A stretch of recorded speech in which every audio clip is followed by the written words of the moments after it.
Hey.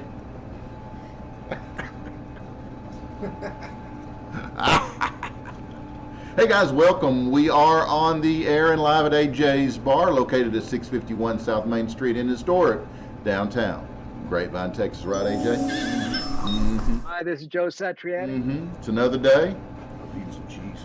We are back. You had some cheese? Did you really? I didn't realize we were starting. You didn't bring mean cheese? No, we're working out and see. What's Morgan got? Got these. That looks pretty tasty. I got a lot tonight. Oh, really? Mm-hmm. Dang, guys, they're eating food, and I'm like starving. Anyway, we are across the street from the immortal winged 6'2" unicorn with the 9-foot wingspan AJ likes to call Bang Corn. That's right. Bang corn. Bangacorn.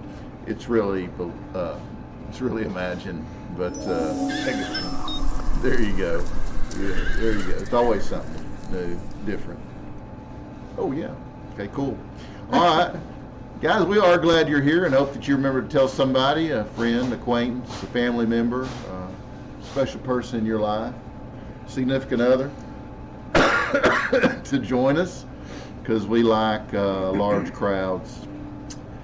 My featured guest today is Joseph Satriani, born July 15th, 1956. He is an American rock musician, composer, songwriter, artist, comic book creator, and guitar teacher.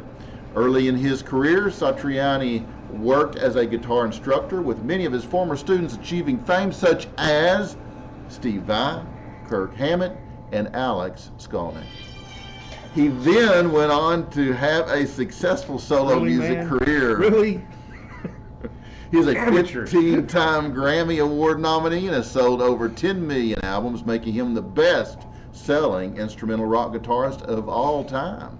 You also may know him as the guitarist for the supergroup fronted by Sammy Hagar, known as Chickenfoot. And here he is now. Hi, this is Joe Satriani, and you are watching Barside Jive.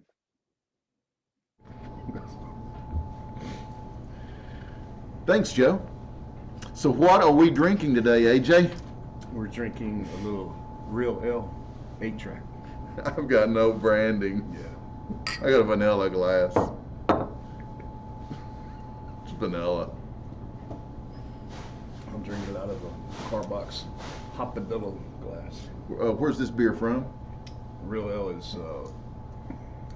somewhere in Texas. Somewhere in Texas. Well, we know it's in Texas now. It's out west somewhere, I think. It's whoa. I forgot. Where is Real Ale? Huh? Where's Real Ale Blanco? Plano? from? Blanco. Blanco. Oh, Blanco. Blanco. Blanco. Down south. Yeah. Well, anyway, it's good. It's cold. Mm. And it hit the spot. Did you want some? Oh, I got Coke, thank you. Okay. You In drinking addition, Coke? Huh? You drinking Coke? I am. All that's going on? Huh? With all that's going on, you're drinking Coke. What are you talking about? Man, do you not read the news? No. Are you not in the current reviews? I just wait for the breaking news to come up on Barside well, it's Jive. fixing to come on. In addition to my guest segment, which comes later in the show, I've got unconventional news, non-traditional weather, unheard of sports, and traffic that's sure to make you go, what did I just see? Delivered with that edgy and rawness you crave, but you'll not get from lame streams. So hang on, you don't want to miss an inch. Oh, speaking of inches, be sure to stick around till the very end of the show, because we always stick something at the butt end of the show. Could be a cool video, a special photo, a gross meme, or even a contest. Never know. Gotta watch. Maybe just an inch. That's right. By the way, I've got some total useless information. You want to hear it? Sure. Okay. Did you know that playing electronic dance music, EDM, could be just what you need to scare away those pesky mosquitoes in the summer, which is upon us soon? According to one 2019 study published in the journal Acta Topica, the Skrillex song Scary Monsters and Nice Sprites combines very high and very low frequencies, as well as excessive loudness and constantly escalating pitch that discourages the yellow fever mosquito from biting victims and mating. I wonder if the yellow fever mosquito is the same as the little black ones that hang out at my place. I don't know. Anyway, let's take a listen to that song and see what we think. Oh my God!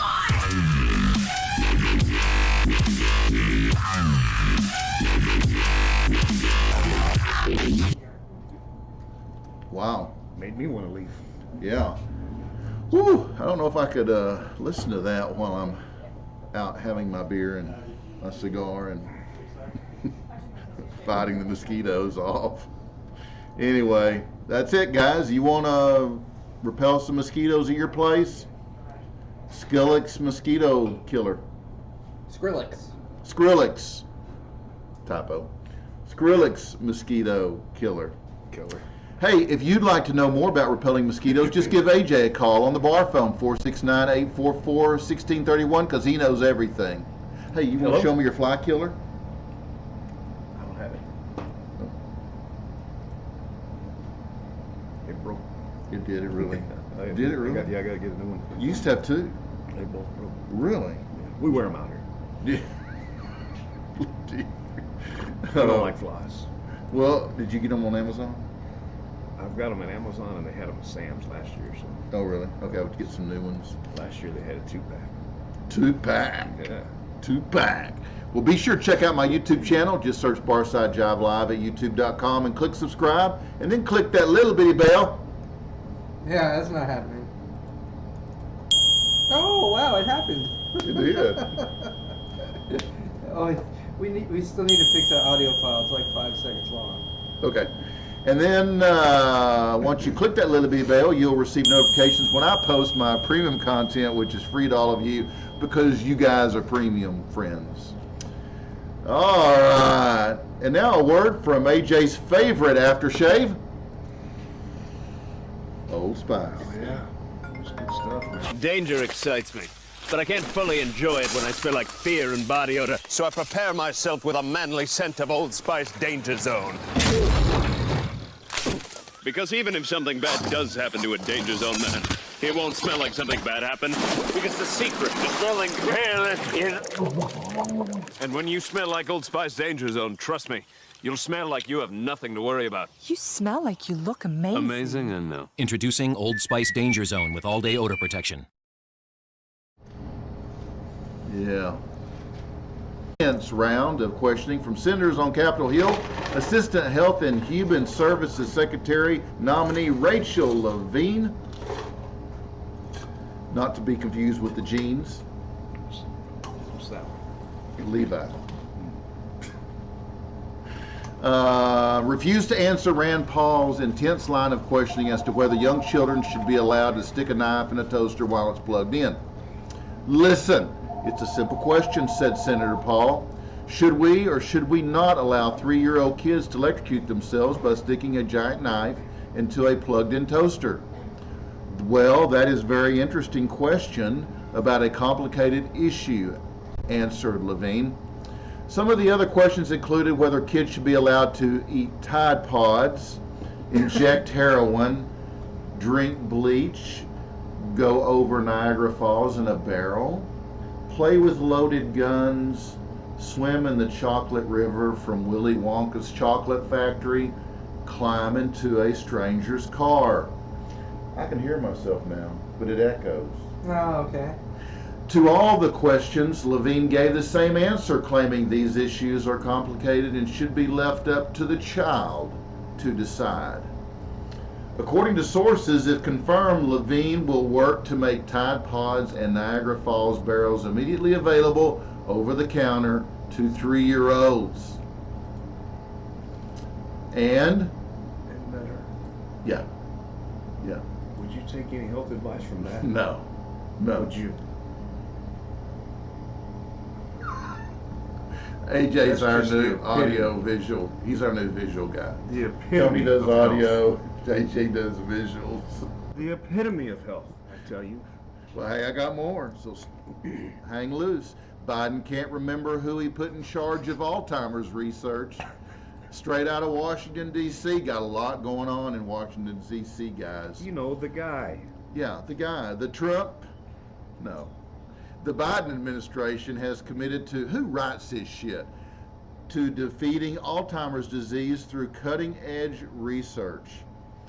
Unfortunately, the White House staff was thrown into turmoil today after Biden completely, well, actually, it was probably yesterday, after Biden completely forgot who he placed in charge of it. Listen, folks, Biden reportedly said during a morning meeting, the fight against Alzheimer's is important. There's no reason we can't defeat this disease by 2003. I know President Nixon is going to fight me on this, but I'll stop at nothing to defeat polio before France invades. According to sources, Biden then scanned the crowd, trying to remember who he had placed in charge of the effort. Jen, hi there, sweetheart. How's the research coming? I'm just kidding, said Biden, desperately searching the faces of the staff. Bruce, Tammy, Nina, oops, ha ha, that was a joke, folks. Well, my stories are on the TV, let's take a break. Well, the staff desperately looked around for any kind of document that would indicate who Biden had placed in charge of Alzheimer's research. Sadly, their search came up empty, since Biden had forgotten to appoint anyone to begin with. And, You know, in his defense, though, he doesn't even know what room he's in. true, Did you write that, DC? true. Oh, okay. Yes, of course I wrote it. I mean, that's. Hey, is the echo gone? No, is the it's, echo gone? I still got echo. It's better than silence. Okay, good. Yeah. Surface of Mars actually, this is our next news. Surface of Mars actually quite boring, You wouldn't think NASA says. You wouldn't think that at all. Yeah, well, let's I don't find think out. NASA, I mean, Mars would be a cool place to go hang out. Well, let's find out, because we don't really know yet, do we? Let's not rush to judgment. That's right. Just some pictures, you know. It's no rush. Pictures don't We tell- do need pictures. pictures. Don't tell the whole story. But the pictures help. Rod. The U.S. Space Agency is reportedly disappointed with the first images it received from the Perseverance rover this week. It's just a bunch of rocks and dirt, said spokesperson Leon Pike. It's not even particularly red, more sort of a brownish orange. The mood at the agency has apparently been sour as many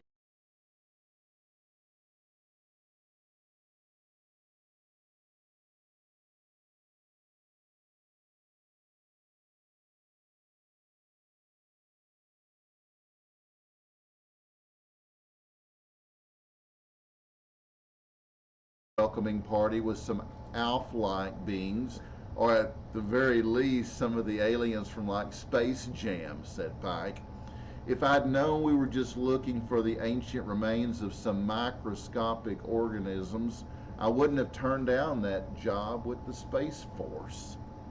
Well, there you have it. Another day of breaking news. How about some rock history, AJ? All right. March 1, babe.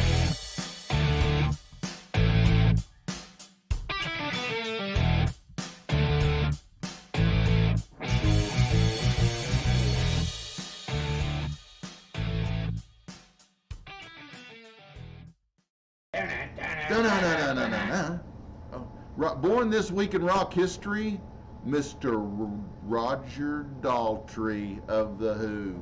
That's right, guys. Back in 1944, on this day, Roger Daltrey was born.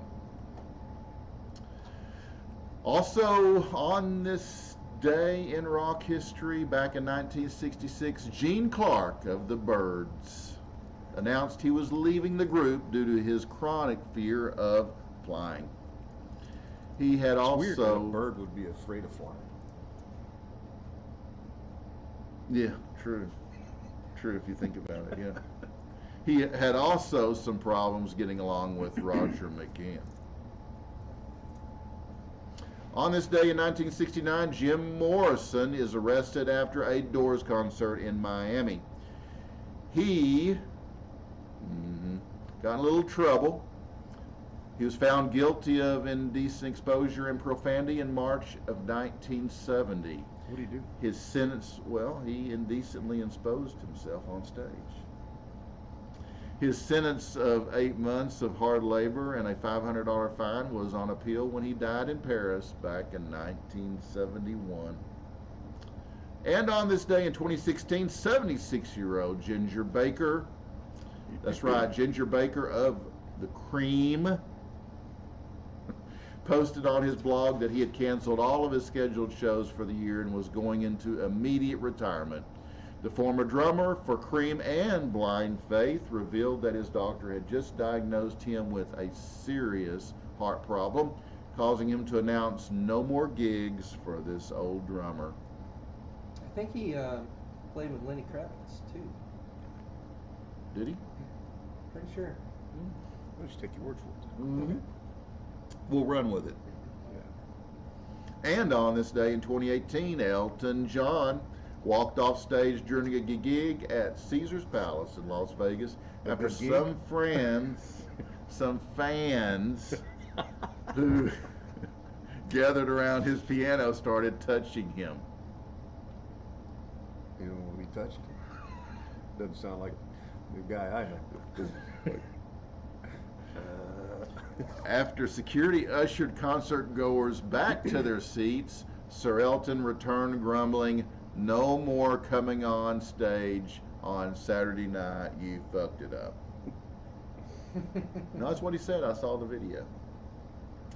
It's a direct report. And that's it for my daily dose of rock history, which means it's time for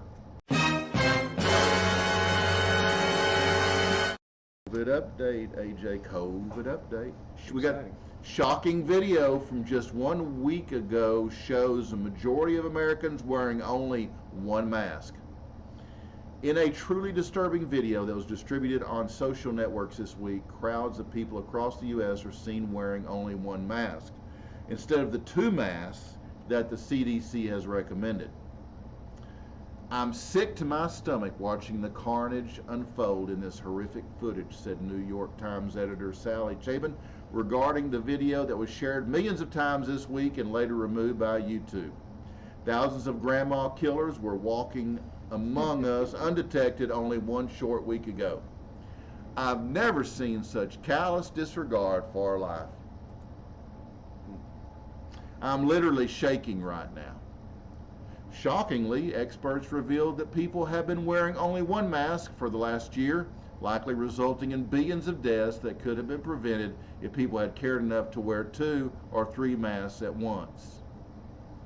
Democrats have responded to the soul-crushing footage, calling for a third impeachment of Donald Trump, since he famously incited people to wear only one mask instead of following the science that clearly calls for 2.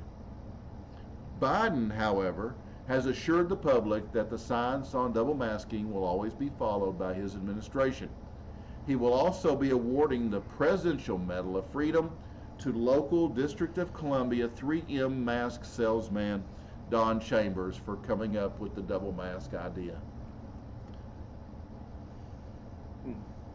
And there you have it. You know, that guy, ain't he the one that said that he had a plan for day one to get us out of all this? Fauci? Biden. Oh, yeah. Oh, It's day one when I get in office, I got a plan. He's got a plan. Yeah, send out the shots that Trump developed, or Trump's administration developed. He didn't do it. Oh. Oh, it's time for sports, so AJ.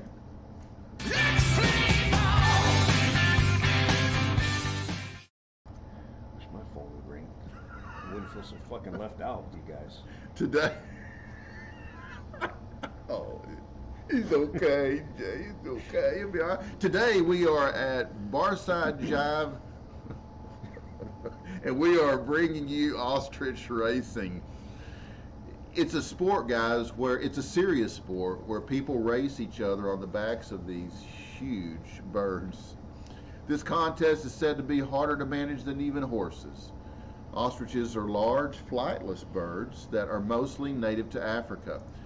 These big birds can sustain 43 miles per hour for long periods of time. And for a closer look at ostrich racing, let's go to some video footage we have of races right here in America.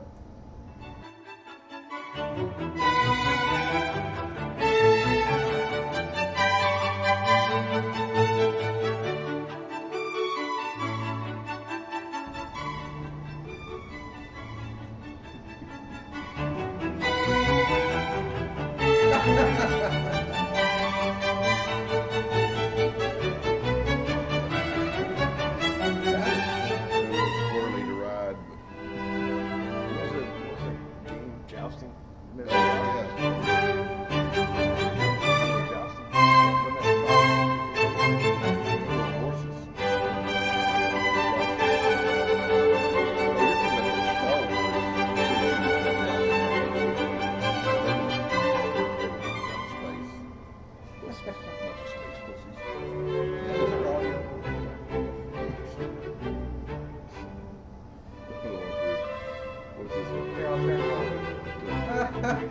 Dancing. Kicking his ass.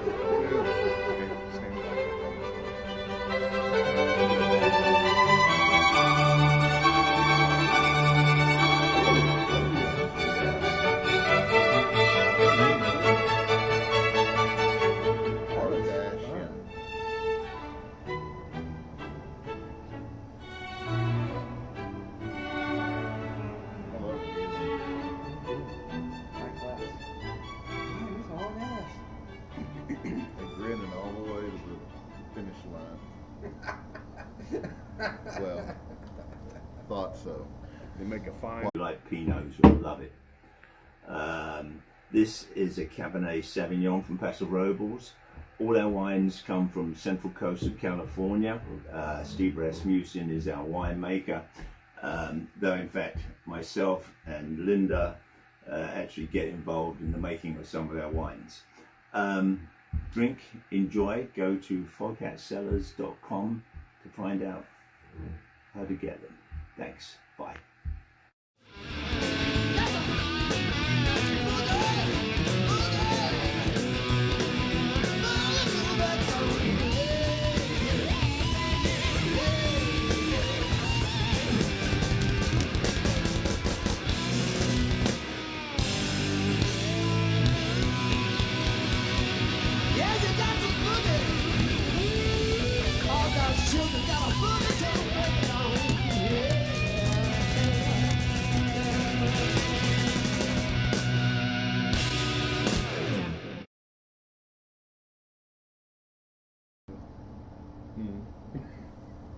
Do what? No.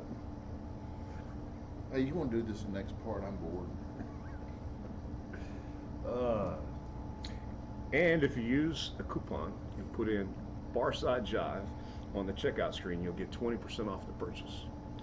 You can even get your bottle autographed by the drummer Roger Earl at only, the only remaining member of the classic lineup, Foghat. You don't tell them, excuse me, they understand. You don't tell them, excuse me, they understand. We're forgiven. Hey, I've been drinking. It's time for some weather. hey, why don't we do some shots? Are you old enough to do a shot? I am. Let's do shots. We'll during the weather intro. Oh, guys, here's the weather.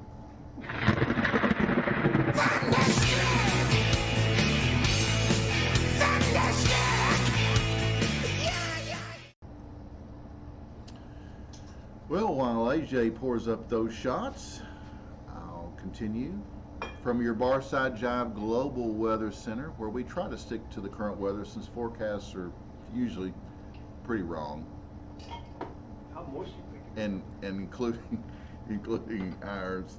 Well, ours is not as wrong as the TVs, but because we're pretty like spot on most of the time.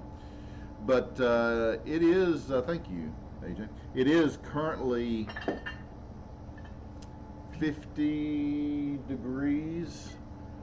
I think today's high is like around 53.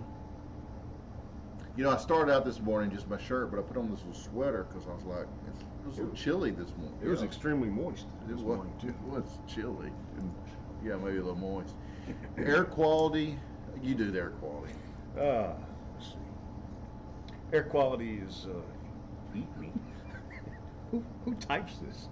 I don't know. Air quality is. It's north to northeast at 9 No, miles is it an hour. is it moderate? Is it It's good? moist. It's good. It's good. Yeah, so the wind is out of the. Yeah, northeast, 9 miles an hour. Humidity is 59%. So that's very moist. And the sun's going to set at. Sun's gonna set at 6 p.m. Probably 5:55. No, We got it's after 13 more 6 now. fucking days of that bullshit. It's after 6 now. It's always after 6 now. We're done with 5. Not in my world. And what moon phase are we in, HA? Because I know you The- keep the- up with that. Was it second humors? Who knows what the hell that means I don't anyway? even know. Okay, well, let's go to Tyrone Smith on location in Muleshoe, Texas for a closer look at weather conditions there. Hey, Tyrone, how is the weather in Muleshoe today?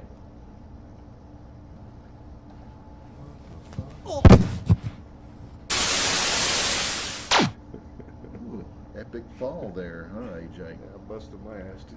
Dude, did you really? Yeah, over in Sam's, I was walking out. seen the patch of ice, knew the patch of ice was there, so I can step past it. Step past it, my heel caught one part, man. Oh, no. Put me right on my butt cheek. Did it? And the only thing I could do was just crack up laughing, because hell, I watched the videos of people falling down all day. Yeah, and So laugh. I just started laughing. Oh, man. Hey, you guys need to come to AJ's, and not only can you drink out of an AJ's shot glass, but you can have a shot of, what are we drinking? You got tequila, I got bourbon. Tequila and bourbon. Okay, here we go. Cheers.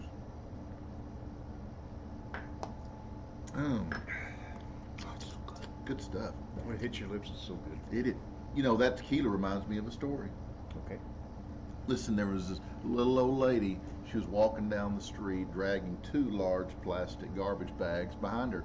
One of the bags was totally ripped open, and $20 bills were like falling out on the sidewalk.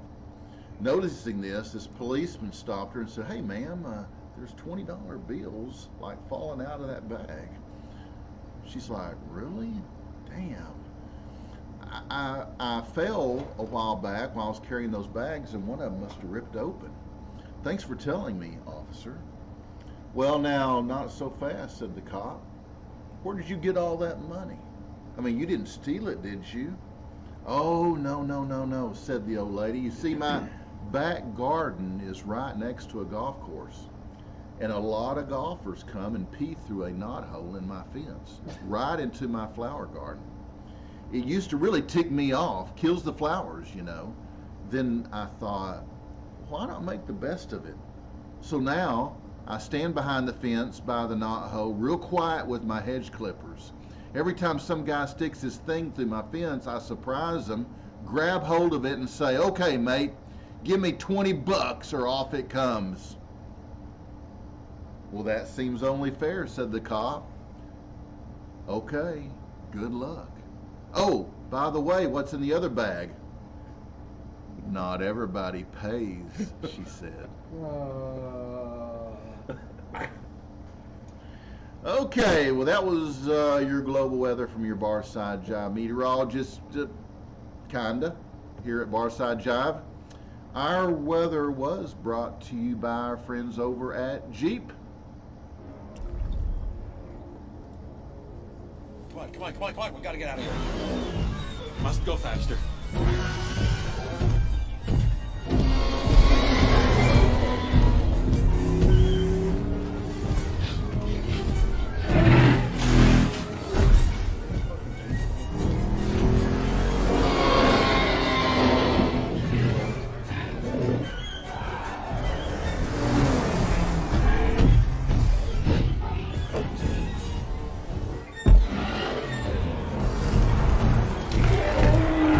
How do you like it now, my friend? Before the Super Bowl. Would you like to take it for a test And then they cut him when he got arrested. I just did. When you get arrested. Seriously? T-Rex. What y'all think about that commercial? Yeah. Let's take a quick look at traffic.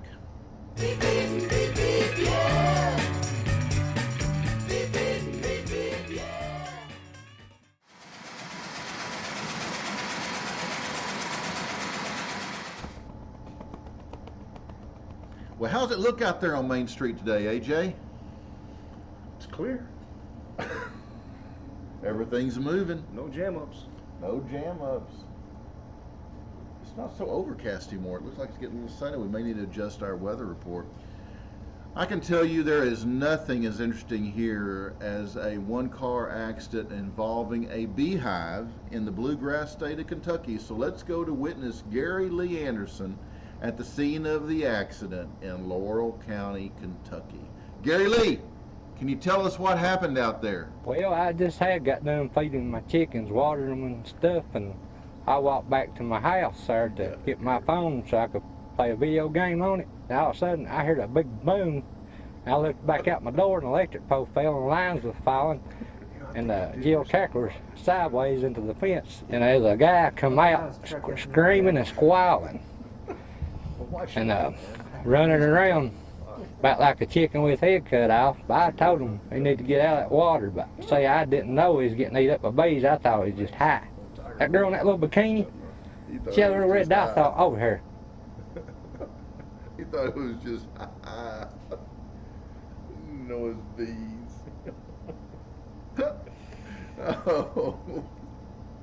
Oh gosh. Well, you guys want to hear a bee joke? Well, I'm glad you do. So, 3 bees fly into this bar, and the bartender says, "Wow, bees, what can I get you?" And all 3 of the bees order a half a drop of tequila. The bartender finds an eyedropper and dispenses their order right there on the bar. Full of curiosity, the bartender asks, "So do bees like drink a lot?" The first bee replied, "No, just enough to get a buzz on." Did you like how that related to bar and bees?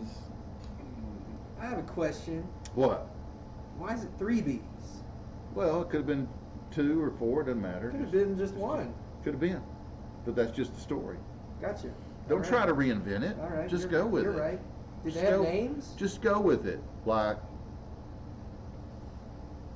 that'll bring us up to our featured guest segment, which is sponsored by Hip and Hippie. Hip and Hippie is a planet-loving company known for its high-quality, earth-friendly, 100% recyclable candle line and natural body care products. It's what keeps us looking so good, isn't it? There you go. It's no wonder eco-supporting people love Hip and Hippie. hipandhippie.com. As I mentioned earlier today, my featured guest is guitarist Joe Satriani.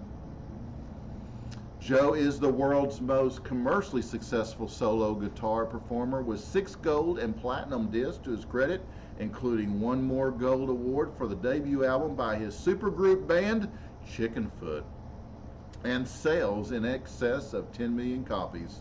Joe has called Steve Vai, as well as Metallica's Kirk Hammett, and Testament's Alex Skolnick guitar students. Mick Jagger asked Satriani to be his lead guitarist on his first ever solo tour back in 1988. And in 1993, he was asked to join Deep Purple as a temporary replacement for Ritchie Blackmore during a Japanese tour. And all that plus the fact the guy is just cooler than shit and he's just a nice guy. And that is just scratching the surface of what Joe is and has accomplished. So let's talk more about Joe.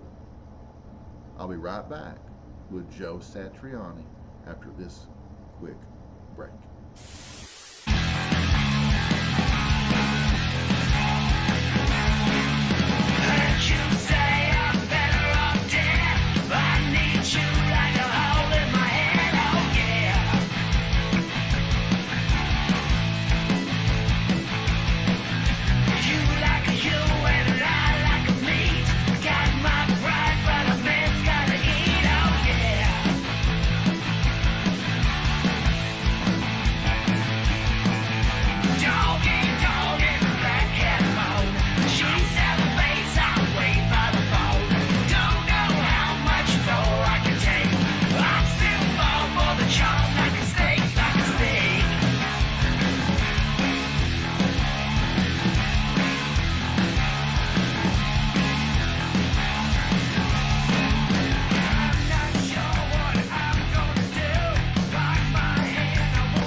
So how are you?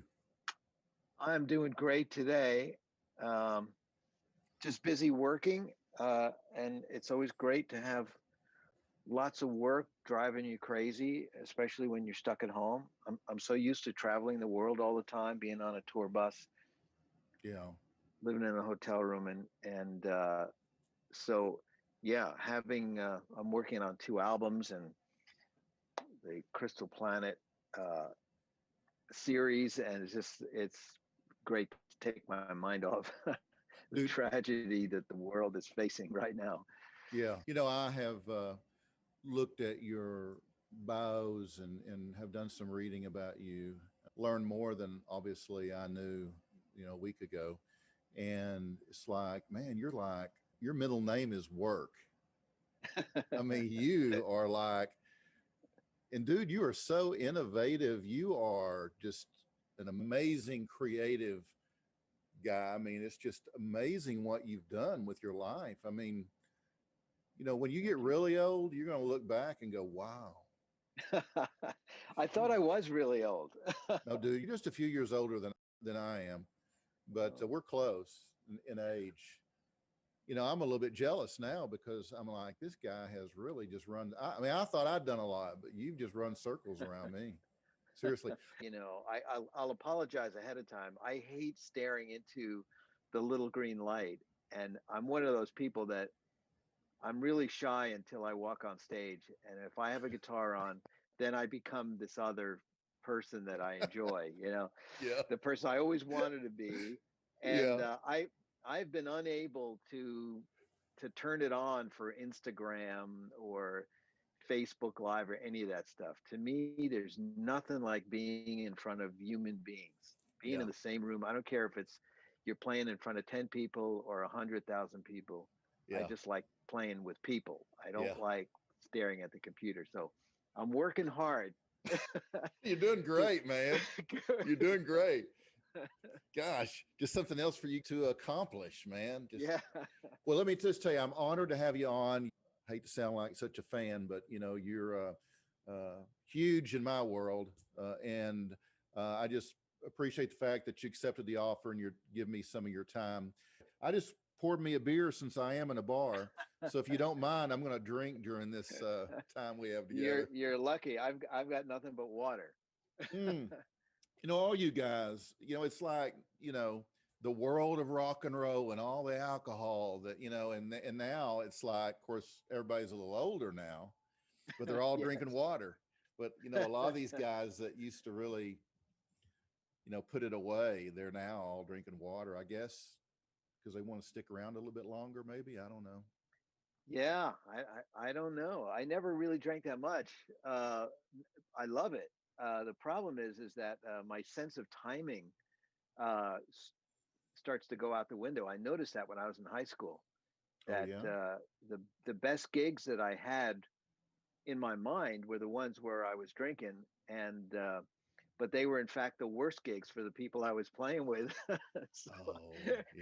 And I thought, so something happens when I'm drinking where I just enjoy being sloppy, and so that doesn't work. So when we're on tour for all these decades, everyone stays straight, and then at night on the bus we all enjoy our whiskey, vodka, whatever, and so that way we can play better for the fans, so. Yeah, right. Well, that's professional right there. Yeah, I guess so. What is your drink of choice, Joe? I kind of do this thing. I realized, I was just thinking about that the other day, that I'll drink some dark beer for a couple of weeks, and then I get sick of it, and then I move on to red wine. I like Cabernets, and then I get sick of it, and then a few months later, it's just bourbon, and I'll do bourbon for a couple of months, and then I get sick of it, and then I'll work, I'll go for some scotch or something like that. And those three seem to be my favorite right there. And I've never really gotten into gin or vodka very much. Tequila, only if I've got to stay awake but be lubricated. You know what I mean? That's a weird thing, tequila. Yeah. So Yeah. yeah, like I've done some things out at the Bohemian Grove, which is not far from San Francisco where I live, and very often you're just walking around these giant redwoods and you're playing music till 5 in the morning, and it's cold out there, giant redwoods. It's Northern California, Mm-hmm. and so sipping straight tequila keeps you awake, but puts a smile on your face, and you can play with all these different cats, and it's really great and it's fun. But that's the only time I really drink tequila, and not much for mixed drinks or anything like that. But yeah, last night it was what did I have? I had some Japanese whiskey. It was very nice, very smooth. That'll Awesome. take the edge off a long day, Yeah, yeah, absolutely. My daughter went to college up in Reading. Oh, really? And my favorite trip, when she graduated, I flew into LA and rented a convertible, and she met me in LA, and we drove the PCH all the way up, and then continued on through Oregon. Oh my God! And that was, man, it was beautiful. And then you get into Washington State and you go inland. Went to Seattle, hung out in Seattle for a few days, and then flew back to Dallas from Seattle. But we had a blast, and I'd never driven through Oregon. Wow, how beautiful! Yeah, it's beautiful. I'll tell you that. This is off topic, but the United States and Canada are just so beautiful, and I see it all the time. I take it for granted. I mean, I've been to almost every state. I've been to every territory in Canada, and we spend a lot of time driving. Just and we do 6-7 shows a week, so we work hard and we see a lot of people, and it's I wish everyone could see how beautiful the country is. Yeah. And how precious it is. You don't want to lose it. It's horrible to see it start to fall apart and fray, because once Yeah. you've seen it and you've seen all the cool people all over, Yeah. you want to work to keep it together. So yeah, it's good that you got to do that and you got to see how grand. I mean, God, that PCH is amazing, right? Oh man. Oh, and I've eaten some of the best street tacos on that stretch. Yeah. I can totally see your name on a wine bottle. That's right. You should develop your own. Roger Earl from Foghat, they've got their own wine. Is that right? Yeah. Yeah, Foghat Cellars. You should. We've thought about that. Yeah. Yeah. Because what a name! I mean, yeah. Yeah, I mean, it would look good with the guitar logo on a bottle of wine. I mean, Don't know if I want to get into that. I tell you, I was just talking to Sammy Hagar yesterday. We had a long talk, and that guy works really hard. Yeah. Sam's a really hard worker, and man, he's put in so much work for his beverage companies. Yeah. I don't think people understand it. Like it's like 24/7. Really? And he's really good with people. He just livens up a room wherever he goes. He has a really wonderful gift, and but I've seen him work his brands, and that's a lot of work. I spend more time practicing. Yeah. And he spends more time working the crowd because that's his gift. Right. He doesn't need to practice. He just sings like an angel whenever he wants. But it's a lot of work. It's not just like you sign on a dotted line and say, yeah, you put my face on the label. Yeah. And go sell some wine. You've got to go around and drink with people. Yeah. That sounds tough. It is. I think it's tough if you're a lightweight like me. Oh man, you're no lightweight. Well, let's talk about you. Let's talk about you. Okay, so I haven't even gotten started yet. Okay, let me get started real quick. Hey guys, welcome back to Barside Jive. It is time for me to introduce my guest today, Joe Satriani, American rock musician, songwriter, composer, guitar instructor, and the world's most commercially successful solo guitar performer with 6 gold and platinum discs to his credit and sales in excess of 10 million copies. He is also a 15-time Grammy Award nominee. And then some of you may know him best as the guitarist alongside former Van Halen member Sammy Hagar on vocals, Michael Anthony on bass, and Red Hot Chili Peppers Chad Smith on drums in a band called Chickenfoot, which earned Joe a gold award for the band's debut album. Well, Joe, it is awesome having you here today. Oh, thank you for having me. It's great to be here. There, here and there at the same time. Where are you exactly?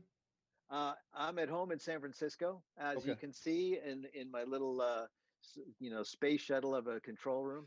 Lots of guitars, amps. Right. All the tools. Yep. Well, Joe, besides being a guitar legend, I should have included comic book creator, right? Ah, great. Yeah, I'm glad you mentioned that. Yeah. Well, I've got to know how that started. And I believe the story I heard started like in July of '94, and you were on tour with Deep Purple. Yeah, boy, the journey is always so interesting when you try to trace the beginning of an idea, and so I had to remind myself a while ago when we were writing up that press release that I was playing in, and there's some funny connections. So I'm playing in Gijón, Spain, right, sort of northwest Spain, and we're playing in back there. My signature Marshall head, a guy named Santiago Alvarez. Little did I know, as a young kid, he's in the audience. He's a young guitar player. He winds up being the main engineer for Marshall, and we meet later on, and he designs that for me. Anyway, that's the side of the story. Very cool. So yeah, we move on. I work on that song more and more, and it comes out on the album Crystal Planet, and from there, my idea about science fiction keeps sort of like it snowballs into this obsession, about trying to create other worlds where we can imagine innovations, which is really what the heart and soul of really good science fiction is. The good science fiction writers, they imagine new worlds, they create new inventions like cell phones and all kinds of things that have people, scratching their heads, but eventually they become a reality. It's really quite a thing.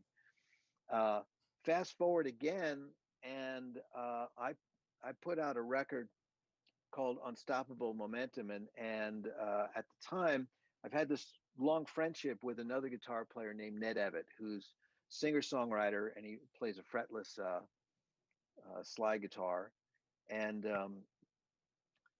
so he, just by accident, is getting a job doing some animation for some company. And he says, "Hey, your new album, if you're going out on tour and you need a video for your background screen," he said, "I just got this brand new gear and I'm doing all this stuff for this company. Let me do a video for you." And he says, "I'll use the art book you just put out." So I just put out a book of computerized drawings. And so he picked the song, it was called Lies and Truths. And he creates this video. And it was really just a fun video, science fiction's, outer space, weird planet, guys looking for energy sources, battling it out and stuff like that. And when I get this thing, I'm looking at it, I'm thinking, this should be more than that. This should be a story. I felt like there was a heart and soul to it. It wasn't just a promotional piece. Right. So we start having these long conversations while I'm out on tour about what can we do with this thing. And long story short, we start Satch Tunes, a company that not only does animation but turns out these stories. We got about 25 properties right now that we're working on. But our main one, our flagship, has always been Crystal Planet. So 7 years in the making. We've had some other people come and go and help us with things like Brendan Small from Metalocalypse. And we finally, through another odd association with Lexi Leon from Incendium, and with heavy metal, where we got associated through Brendan, we're finally actually getting the graphic novel released this fall, and we've been putting out these comic books as a sort of a promotion to let people into the idea of the world and the characters and everything. Right. And wow, the talent that Lexi has brought in has been amazing. he created the story Eternal Descent, and I wound up being a character. This goes back about 10 years in that series, and he develops like novels, comic books, video games, the whole thing, even action figures. So I got my own action figure now. Dude, that's huge. Yeah, it's so funny, you know. But how cool is that? Yeah, we really hope that that the story will reach into people's hearts and they realize that it's a real epic story. It touches on everything. It's like a Star Wars epic, you know. There's a lot of heart and soul to it. There's a lot of love. There's a lot of crazy action. There's a lot of crazy science fiction in it. And but yeah, it's one of those things you just got to work the idea nonstop. You can't let go of it because it takes a lot of perseverance. You know, this in this particular field of art, it takes a lot of perseverance. You know, to get people on board. So we're real happy that it's coming out. And Ned and I, it's funny if you could see, I've got this wall over here, right, and I've got 2 albums. Two albums. Looks great, Joe. Of stuff on there, and why don't you show me one? One of them is see, it's like you can see all that, and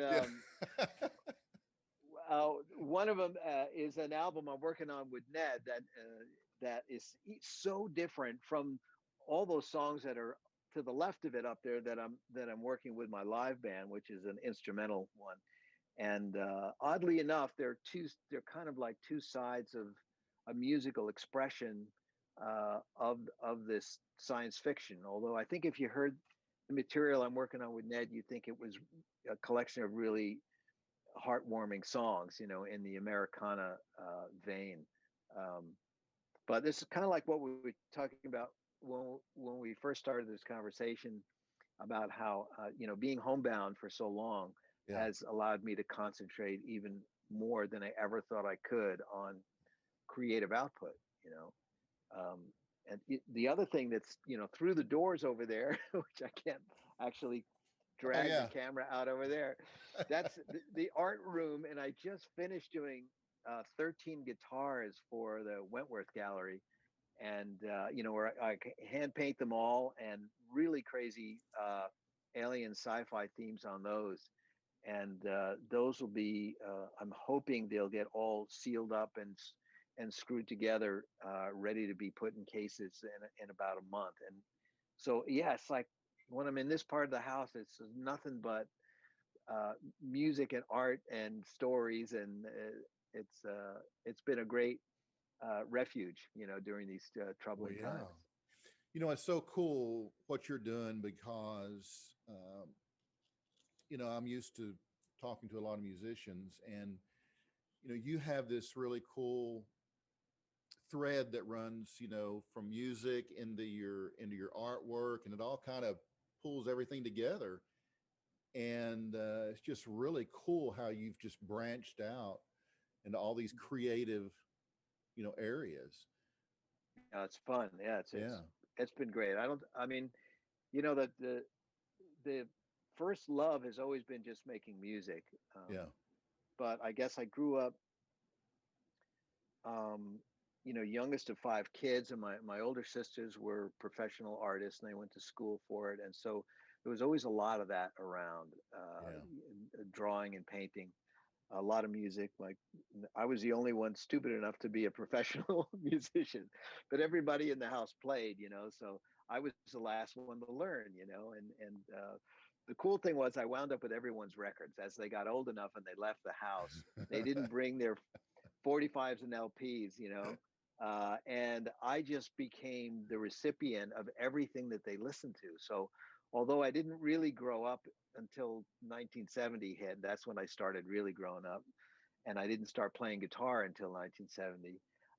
I was really weaned on all the music that my older siblings and my parents listened to. So I was listening to jazz and classical and British Invasion, early rock and roll, Motown, funk, and the beginnings of rock music. And I loved all of it. And so my style is fragmented, or it's a mosaic of my family's tastes and what they grew up listening to. And that's been a great thing to sort of echo, because, like sometimes you think, it would be great if you just liked one thing, but the one thing that I learned when I was playing with Chickenfoot is that when we got together, what worked was that even though there was a little bit of an age spread between us all, we all had these shared influences that we loved. And from that very first time we played in Vegas on Super Bowl weekend, way back when, was that 2008 or something like that? We got the idea that the band would not play Joe music, Van Halen music, Chili Pepper music. No, we were going to simply be unashamed at showing our influences and say we're just going to play the music that we loved growing up to. The music that we listened to when we were kids and we decided to make noise on our own. That's the music that we're going to echo. And so that's what we did, and that freed everybody up to simply just, like, if you wanted to play any Beatles, Zeppelin, Stones, whatever it is that you wanted to echo, you could go ahead and do it, because, when I was looking at Chad and Mike and Sam, they would throw it right back at me because I knew they loved the same stuff. So, having those influences has been just a fantastic source of creativity, really. When I think about it, it's pretty remarkable when you can sit in a room with guys like that and you can do a Bowie song and a T-Rex song and a James Brown song, and and everybody knows them, and their fans may not realize that, but they're deep. Sammy, Mike, and Chad, they're deep. They have great influences, and that's what made that band so much fun, is that we were always just having fun quoting our heroes. Yeah. Oh, wow. Yeah, it's got to be a blast. So you were raised in Westbury, New York? That's right. Yeah. Right in the middle of Long Island. It's a couple of different counties, and Nassau County's kind of in the middle. And I was in this little strip of a town called Westbury that belonged to the Carr Place School District. And so I went to a Catholic school for about 5 years, got in trouble every year. Me, I can't believe that. I didn't get on well with nuns and priests. I just couldn't do it. So, good Italian boy that I am, I just got my parents, embarrassed them. So I eventually convinced them they had to send me to public school, where I could be among my people. And so I went to the Carr Place public school, and that was great. I just flourished. There was a guy there, a young guy, just out of Juilliard. Poor guy. I mean, he was a brilliant pianist, brilliant musician, and he got stuck in this teeny little 2-square-mile town in the middle of Long Island, teaching music to a bunch of, my hair was like down to here, and all I cared about was Black Sabbath, and I'm in his music theory class. And, but he reached me. He reached my brain somehow, and he taught me, and my buddy Steve I was a couple of years younger than me. There were a few of us that wound up taking advanced music theory classes from him during our high school period. Oh, wow. And that became the greatest education I ever got, was right there in that little public high school. Wow. I also got in trouble constantly, and they did allow me, when I was a senior, to double up so I could graduate early. So I graduated a half year early because they just didn't want me around. Yeah. So in January, I got my diploma, and I was, I think I bummed around the island for a while, then joined a disco band. I went on tour for about a year or so before I decided to move out west and take my chances out here. Well, Joe, I just can't believe you're that kind of kid. So, I was, but I just can't believe you were. So what kind of trouble did you get into? Oh, lightweight stuff, just lightweight stuff. But what did you do? Well, okay. So here's a funny one. The funny stuff, because the really bad stuff, of course, I'm never going to say on the internet. Are you kidding? You gonna save that for your Millions of book? people are watching your show. I'm not going to incriminate myself. But something came to my mind recently because it was Alice Cooper's birthday, right? Right. Happy birthday, Alice. So anyway, so I was a big Alice Cooper fan. You know, I had the poster of him hanging himself in my bedroom, which worried my parents quite a bit. But so one of my classmates wanted to run for president, and there was no way that we were, any of us would ever get elected president. But we decided that we were going to put on a show, and it was one of those things where the whole school goes to the auditorium, and the kids get up there and they go, vote for me because I got this. So we decided to put on a presentation, and at the time I kind of looked like Alice out of all of the friends. I had the long hair and I was skinny, and my friend had a big boa snake, a boa constrictor. So we got my girlfriend to make me up like Alice Cooper, and I borrowed the snake, and I'm on stage behind the curtain, and my buddy goes out who's running for the school president, and he says a bunch of things that get us in a lot of trouble that I won't repeat as part of his speech. And then he says, and my friend Alice Cooper is here to entertain you, and we start playing whatever it was, Elected or I'm 18 or something like that. And people freak out because that week he was playing the Uniondale Coliseum, which was like 2 miles across town. So there was a second there where they thought, is that really Alice Cooper? Because we know he's playing at the Coliseum. Wow. And I got the snake, and of course I go into the audience and I terrorize the rest of the kids. We were seniors, so we were the big kids in school. So long story short, my buddy doesn't get elected. As a matter of fact, we all get kicked out of school for a week, in deep trouble. The whole kids terrorized. Parents are really mad at my parents. It's just the whole thing. But that's hilarious. One of the high points to my life, though.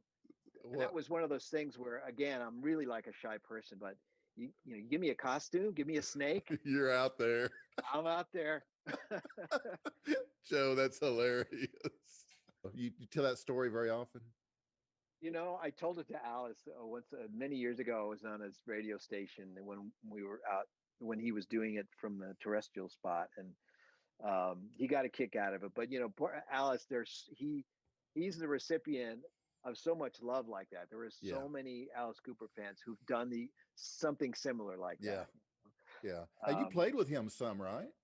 I did. I spent a few days down in LA helping him record an album. Yeah. I just went down there to do a solo, and then they got me on 5 songs. That was really an honor. To get to play with them. You mentioned you had 5 siblings. Yeah, I have. I'm one of 5. I'm the youngest of 5. Yeah. Okay. Wow. Large family. I guess so. Yeah. By today's standards. Yeah. Yeah. Are they all doing good? Yes. Everyone, thankfully, is doing well. Thank you. Yeah. Mom and dad? No longer with us. Okay. 2 really amazing people. Yeah, I bet. Really. They had to be. They had to put up with us. No. I mean, they had to be. I mean, I'm sure it was pretty lively around your house from what I'm hearing you say. I mean, all that stuff is in the genes, right? All that creativity. You got it from somebody. I was just thinking, they let us rehearse in the basement when I had my first couple of high school bands, Yeah. And we just grew up in the suburbs, so we had a basement, and that was where the kids would hang out. And when the cops came, because the neighbors were really straight-laced, my parents would talk the cops down and say, you gotta let the kids be kids, let them play, they're just making some music. Right. And so I had great support, and I credit my older siblings who had worn my parents down. Let's face it, when you're the youngest, it's like your older siblings, they're the ones that fight the biggest battles with your parents. And then if you're number 5, your parents are tired, Yeah. They're like, oh, you want to be a drummer? Fine. You want to be a guitarist? Fine. Yeah. Yeah. And they're older. they're older and they're tired and they kind of like, yeah, whatever. So Yeah. I was lucky in that, but they, they were young children of immigrants that grew up in New York City, and and they went through the Depression, the wars, and then the social upheaval of the '60s. What an incredible generation of Yeah. people! Oh, Just yeah. really amazing. Yeah. Well, I've heard Jimi Hendrix is a big influence. Oh yeah, yeah. Was there anyone else? Well, when I started playing drums when I was 9 because I really just was like crazy about the Beatles and the Stones. So if I could be like Ringo and Charlie Watts, that was my main goal in life. Okay. But my two older sisters, who were about 9 years older than me, they were really in the middle of the greatest part of the '60s, and their boyfriends would come over with records all the time, and they knew that I was a budding young musician, and so they took delight into seeing what would freak me out and what I would like. So I heard always the latest from Cream, Who, Jimi Hendrix, Zeppelin, everything was them. They'd come over to hang out and they'd say, hey Joe, come on over here, listen to this. This is Jimi Hendrix. What do you think of that? And so I became a complete Hendrix fanatic, as well as just falling in love with what Jimmy Page and Eric Clapton.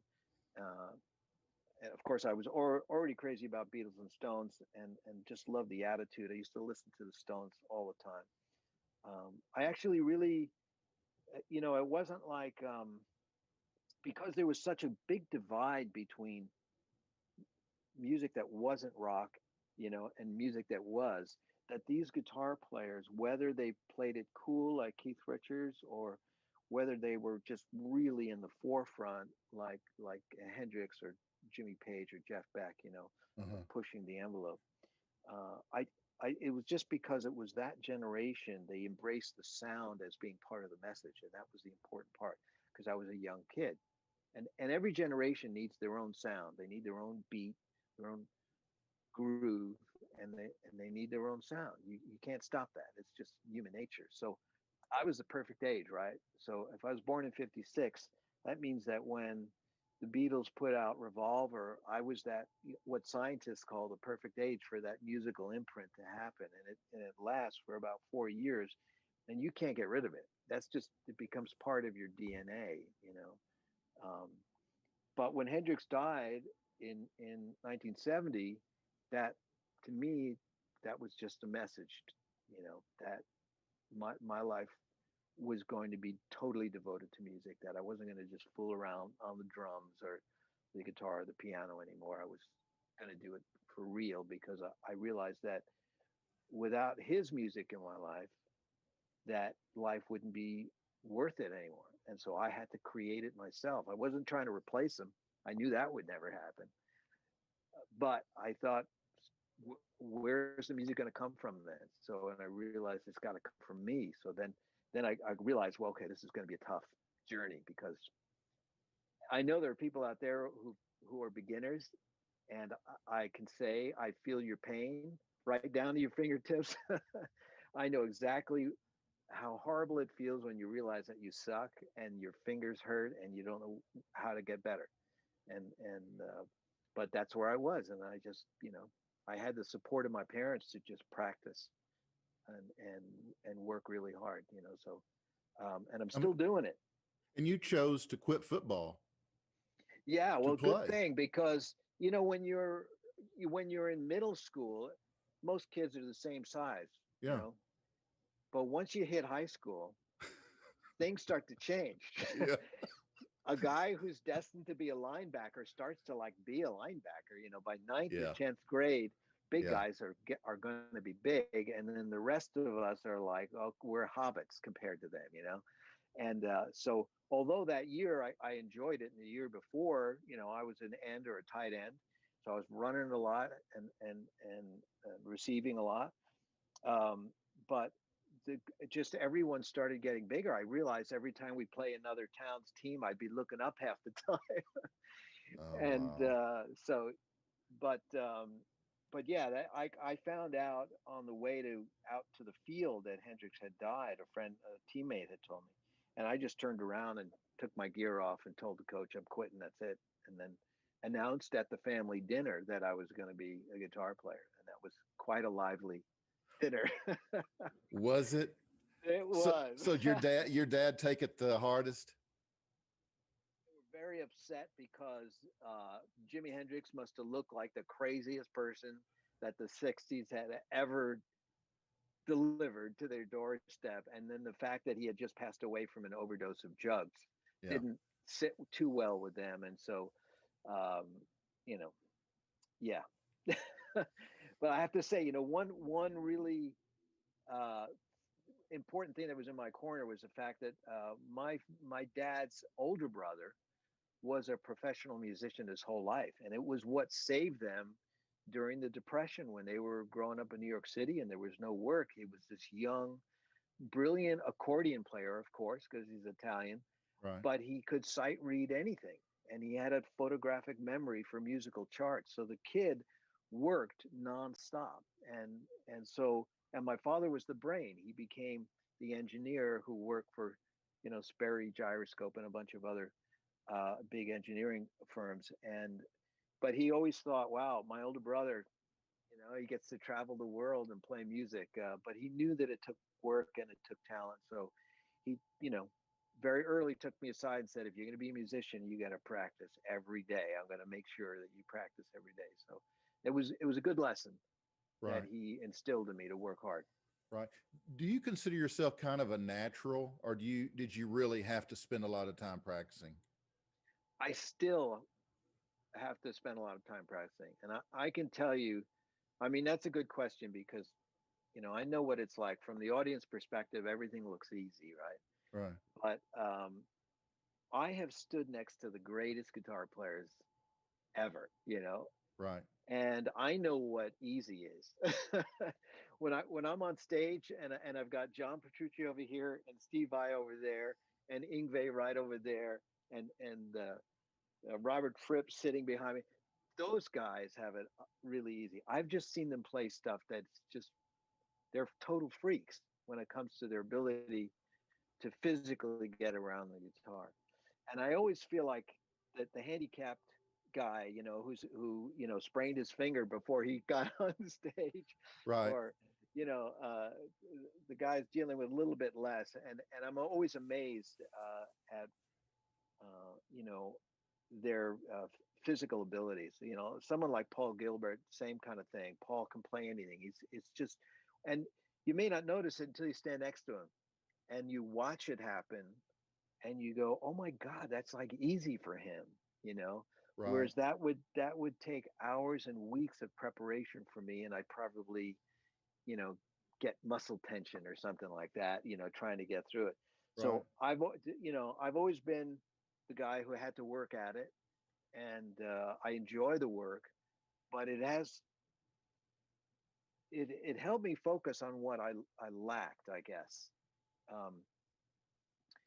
When I was talking to my sister the other day about it, and I was saying, like, you know, like it helped me focus on my shortcomings and be honest to myself about what I was probably able or not able to accomplish as a musician. And I had collected a bunch of really good pieces of knowledge from different teachers along the way, like my drum teacher telling me how to practice, or my music theory teacher in high school telling me one day, he pulls me aside and he said, you know, when you become like 21 years old, you know, he's talking to a 16-year-old, right? Yeah. Who's like, you know, who's got the hottest band in high school and thinks he's all that, right? And he says, you know, it may turn out when you're 21 that you're not really as good as, you know, half the other people out there. But, and he goes, and there's nothing you can do about your hands. You know, that's what you got, you know. He says, but your brain, the musician in your head, can keep getting better until you're an old man. You know, so to work that. So he started forcing me to do these musical tasks that had me stepping away from a piano or a guitar and simply dealing with manuscript paper and music that I imagined in my mind. And this was a really important gift that he gave me, because I realized that there was the guitar player up here was so much better than the one with these fingers, which is basically all of us, right? We all imagine in our minds that we can sing like a bird, but actually we're not too good at it. There are only a couple, you know, and I know that from hanging around Sammy Hagar, I realized that no, some people have a gift and you should just leave them alone. But that really helped me. So I focused on writing at a very early age, and I just started writing songs, and I realized that I can create music and have a much more a deeper, more richer experience with the art form of music, and I don't have to rely so much on being like the fastest guy or the guy who can stretch the longest or, you know, bend the farthest or something like that. And it really did help me a bit because it focused on my attributes rather than, you know, beating my head against the wall, basically trying to be as fast as Steve or Yngwie or John Petrucci or somebody like that. You know, I've toured with Yngwie, and he's one of those players where you stand right next to him and you look at it and you think, well, if I'm standing right next to Yngwie and I'm looking at him, then I'll know how he does it. But you can't, because he's Yngwie. That's it. Yeah. And you have to, you know, you kind of like have to accept that. And so, you know, whether you're, you know, you're standing next to a Steve Vai, John Petrucci, whatever, you know, Phil Collin, their heart and soul and their personality go into the guitar. They're going to have facility. Someone's going to be able to do one thing better than the other, you know. But the main thing is that uniqueness of their personality is what the audience really hears, you know, and that's the important fact, I think. And once, if you're a young player, that's your strength. That is your superpower. You are, anybody out there listening to this, if they're a beginner and they want to get into music, your superpower is your personality, your unique individual spirit. And don't worry about the fact that, you know, you're taller or shorter or bigger or smaller, or you're not as fast, or you play faster than everybody, whatever it is. Don't worry about any of that stuff. Your audience out there is as confused about life as anybody else, and they just want to hear someone else's perspective on it to help them understand and to get through life. So that's what you need to work on, is open your heart, show people who you are through your music, and you'll find your audience, you know. Right. Don't worry about the technique so much. It's important to work on it, to utilize it as much as possible to get your story across, but it's not the thing that your audience ultimately is going to recognize you for. They're going to recognize you for the music part, you know. Right.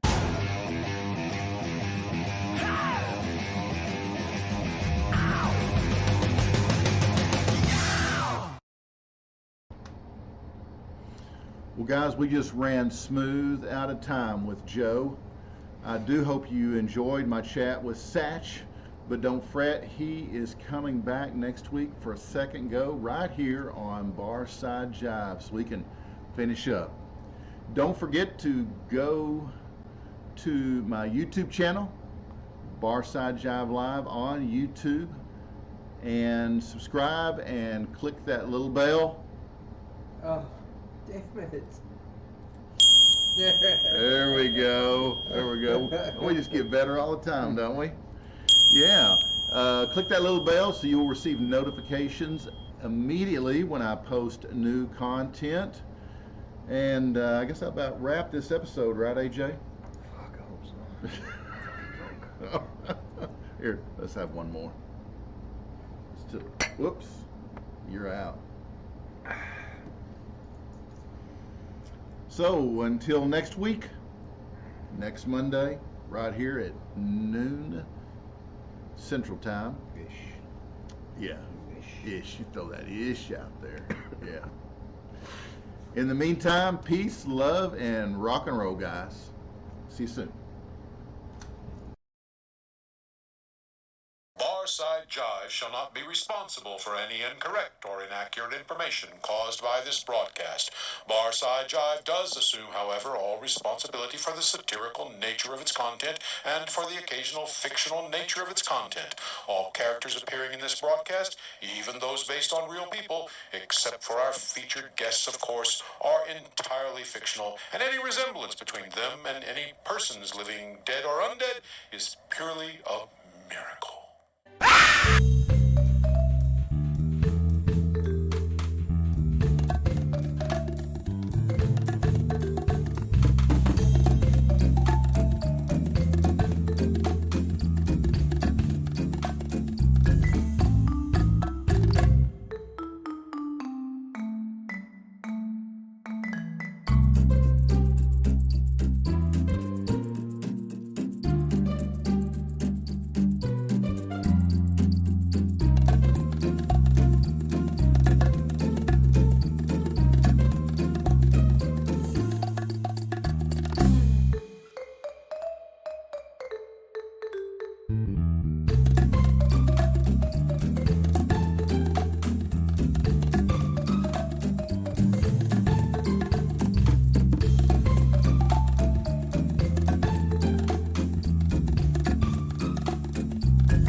BarsideJive.com.